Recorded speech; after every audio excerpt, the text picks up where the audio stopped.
Hello students, now in this section we are going to see next concept, and this is very important concept for many drives. So let's read the question. Two trains of equal length of 150 meter. Two trains of equal length of 150 meter means total distance will be what? Total distance हमेशा add की जाएगी, क्योंकि वो भले वो same direction में हो या अपोजिट डायरेक्शन में, टोटल डिस्टेंस हमेशा चेंज की जाएगी, मतलब हमेशा ऐड की जाएगी. सो 150 प्लस 150 हमारे पास टोटल 300 मीटर डिस्टेंस है, और ये 300 डिस्टेंस हमें सेम डायरेक्शन में भी क्रॉस करना है और अपोजिट डायरेक्शन में भी क्रॉस करना है. चलो फिर देखेंगे. सेम डायरेक्शन में हमारे पास कितना सेकंड्स है? सेम डायरेक्शन में हमारे पास 30 सेकंड्स है, और अपोजिट डायरेक्शन में अगर वो मूव हो रहे अपोजिट डायरेक्शंस में, तो अपोजिट डायरेक्शंस में हमारे पास 6 सेकंड्स है. आपको पता है कि सेम डायरेक्शंस में स्पीड हमेशा सब्सट्रैक्शन होंगे. सो S1 माइनस S2 होंगे या S2 माइनस S1 होंगे, यहाँ पे ये मेंशन नहीं किया है. सो सीधा आंसर मिल ही गया आपको कि स्पीड ऑफ ट्रेन्स नहीं कैलकुलेट की जा सकती, क्योंकि S1 माइनस S2 लिखेंगे या S2 माइनस S1 लिखेंगे ये पता नहीं. फिर भी हम सॉल्व करेंगे. चलो, S1 माइनस S2 भी हो सकता है और S2 माइनस S1 भी हो सकता है, जिसको हम बोलेंगे रिलेटिव स्पीड सेम डायरेक्शन में, relative speed in the same direction. S1 minus S2 मतलब पहले ट्रेन में से दूसरे ट्रेन का सब्सट्रैक्शन स्पीड का, या दूसरे ट्रेन का स्पीड से पहले ट्रेन का सब्सट्रैक्शन. सो ये हमें पता नहीं है कि कौन सा स्पीड ज़्यादा है और कौन सा स्पीड कम है, यहाँ पे कोई मेंशन नहीं किया. अगर मेंशन ही नहीं किया तो इक्वेशन हम सॉल्व नहीं कर सकते, लेकिन इक्वेशन बना के हम ट्राई करेंगे. सो स्पीड का फॉर्मूला क्या रहता है? स्पीड का फॉर्मूला डिस्टेंस अपॉन टाइम. ये आपको पता है स्पीड का फॉर्मूला क्या रहता है? Distance upon time. चलो फिर डिस्टेंस कितना दिया है देखो. डिस्टेंस हमारा सेम डायरेक्शन में 300 है और टाइम है 30 सेकेंड. सो 0 कैंसिल कीजिए. 10 metre per second, metre for distance, second for time. So 10 metre per second ये हमारा S1 माइनस S2 होगा या S2 माइनस S1 होगा, ये पता नहीं है, मेंशन ही नहीं किया ना. और बाद में वो अपोजिट डायरेक्शन में जाएंगे. अपोजिट डायरेक्शन में क्या होता है? स्पीड का एडिशन होगा. सो स्पीड का एडिशन आप S1 प्लस S2 लीजिए या S2 प्लस S1 लीजिए, सेम ही रहेगा. सो मैं S1 प्लस S2 लिखता हूँ. Again same formula, distance upon time, distance upon time.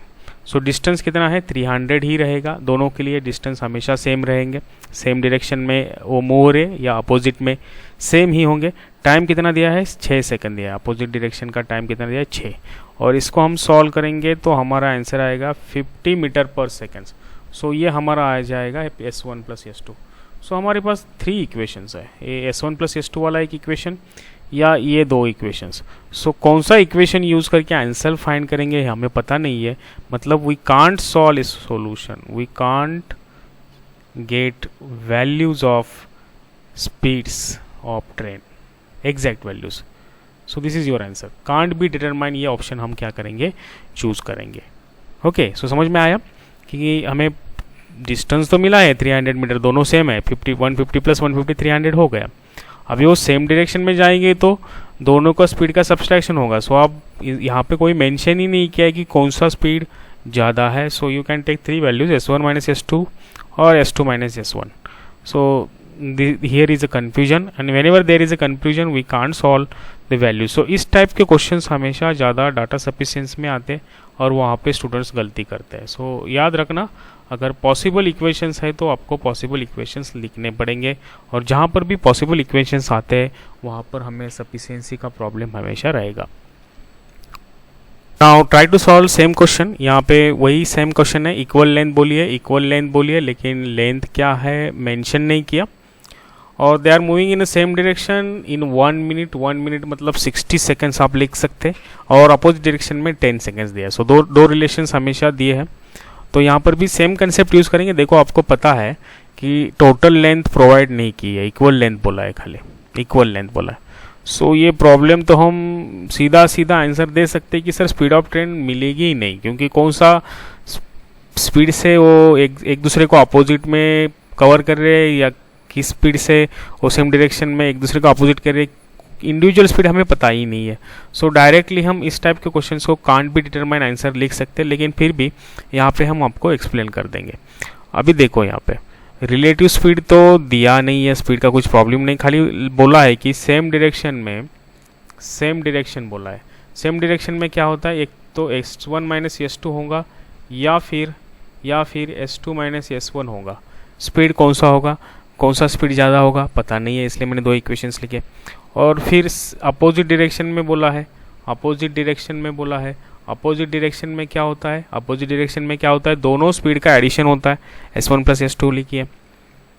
लेकिन इनका पहले टाइम हमें दिया है। सो टाइम क्या है सेम डायरेक्शन में 1 minute, so I can write 60 seconds here. और अपोजिट डायरेक्शन में 10 सेकेंड्स। अपोजिट डायरेक्शन में टाइम हमेशा कम लिखता है, क्योंकि दोनों स्पीड ऐड होके एक दूसरे को क्या करते हैं, ओवरटेक करते हैं। यहाँ पे सब्सट्रैक्ट करके ओवरटेक करते हैं, इसलिए टाइम हमेशा ज़्यादा रहता है। अगर टाइम का रेशो हमारा पास 60 और 10 सेकेंड है, तो स्पीड का रेशो क्या रहेगा आप सबको पता है, क्योंकि हमें स्पीड वैल्यू चाहिए, स्पीड वैल्यू चाहिए। और लेंथ तो प्रोवाइड ही नहीं की है, सो कोई एक्चुअल वैल्यूज़ है ही नहीं, सभी रिलेटिव वैल्यूज़ है एक्सेप्ट टाइम। आपको पता है कि speed is inversely proportional to time. इसका मतलब जो भी टाइम का रेशो है उसको हम सिंपली इन्वर्स करेंगे। यहाँ पे 10 लिखेंगे, 10 सेकेंड्स नो नहीं ले सकते यहाँ पे। और यहाँ पे हम लिखेंगे, यहाँ पे हम लिखेंगे 60। ठीक है, एक सिंपली एक्सचेंज कीजिए, क्योंकि इन्वर्स प्रोपोर्शन है, इन्वर्स प्रोपोर्शन में एक दूसरे को क्या करेंगे, वो इंटरचेंज कर देंगे। सो 10/60 ये हमारा स्पीड है। सो क्या मैं ऐसे लिख सकता हूँ s1 minus s2 is equal to 10 units, या फिर मैं ऐसे लिखूँ s2 minus s1 is equal to 10 units, पता नहीं। और ये तो एक्चुअल वैल्यूज़ है ही नहीं, ये रिलेटिव वैल्यू है, यहाँ टाइम के हिसाब से निकाली वैल्यूज़ है, यहाँ पे कोई एक्चुअल वैल्यूज़ है ही नहीं, फिर भी मैं यूनिट्स लिखा यहाँ पे। और दूसरा इक्वेशन है s1 plus s2 is equal to 60 unit. So कौन सी वैल्यू लिख के हम इक्वेशन सॉल्व करेंगे ये हमें पता नहीं है, इसलिए यहाँ पे हम लिख देंगे कि speeds of trains can't be determined. So हमेशा याद रखिए इस टाइप के क्वेश्चंस हमेशा डाटा सफिशिएंसी में आते रहते हैं। अभी देखो क्वेश्चन नंबर 3 में सीधा मेंशन किया है कि speed of first train is greater than speed of second train. अगर ऐसे दिया है, इसका मतलब क्या कि हम s1 माइनस s2 या s2 माइनस s1 डिसाइड कर सकते हैं। मतलब यहाँ पे s1 माइनस s2 आएगा सेम डायरेक्शन में, क्योंकि speed of first train is greater than speed of second train. फिर चलो सॉल्व करें। टोटल डिस्टेंस कितना रहेगा, आप ही बोलिए। टोटल डिस्टेंस आप खुद लिख सकते हैं यहाँ पे। टोटल लेंथ जो होगी वो हमेशा ऐड की जाएगी।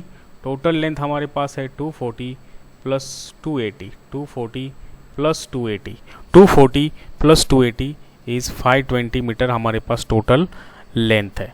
फिर रिलेटिव स्पीड हम इजी निकाल सकते हैं। रिलेटिव स्पीड तो पहले तो हम सेम डायरेक्शन के लिए रिलेटिव स्पीड निकालेंगे। सेम डायरेक्शन के लिए वो क्या आएगा, s1 माइनस s2। s1 ज़्यादा है, s1 माइनस s2।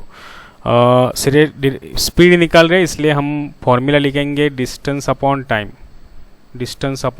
डिस्टेंस कितना है हमारे पास, डिस्टेंस है 520 और टाइम है हमारे पास 52 सेकेंड्स। सो 10 सेकेंड, 10 ये हमारा आंसर आया, 10 metre per second s1 minus s2। और बाद में हम निकालेंगे अपोजिट डायरेक्शन के लिए। अपोजिट डायरेक्शन के लिए हम क्या लिखते हैं, s1 प्लस s2। वो क्या आएगा, टोटल डिस्टेंस देखो कितना है, टोटल डिस्टेंस अगेन 520 अपॉन 10। सो यहाँ पे आया 52 सेकेंड्स। ये हमारा इक्वेशन आया s1 प्लस s2। सो हम सीधा दो वैल्यूज़ यहाँ से निकाल सकते हैं, s1 की वैल्यू और s2 की वैल्यू। आप खुद देख लीजिए स्पीड ऑफ फर्स्ट ट्रेन क्या आएगा, स्पीड ऑफ फर्स्ट ट्रेन क्या आएगा।